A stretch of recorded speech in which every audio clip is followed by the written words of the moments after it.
કંપનીના વેચાણની વાત કરું તો કંપનીએ 992 કરોડનું વેચાણ માર્ચ 25માં કર્યું હતું. એનો પ્રોફિટ આવ્યો હતો 41.92 કરોડનો અને એનો EPS થયો હતો 5.71, કારણ કે ફેસ વેલ્યુ ₹1 છે, એટલે પ્રાઇસ અર્નિંગ રેશિયો 17 મળ્યો હતો. હવે ઇક્વિટી કેપિટલ અત્યારે 7.34 કરોડ છે અને એની બુક વેલ્યુ 70 જેવી છે, એટલે બુક વેલ્યુ નજીક જ ચાલતો શેર છે. હવે એના શેર હોલ્ડિંગ પેટર્નની વાત કરીએ તો 25.36% ઇન્ડિયન પ્રમોટર્સ પાસે છે. FII પાસે બહુ ઓછો સ્ટોક છે.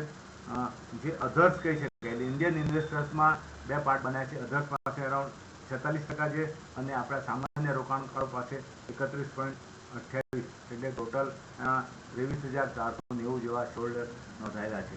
એટલે મને લાગે છે કે ડિસ્ટ્રીબ્યુશન બરાબર છે.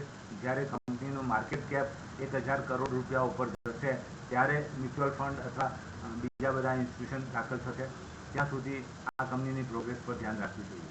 Thank you.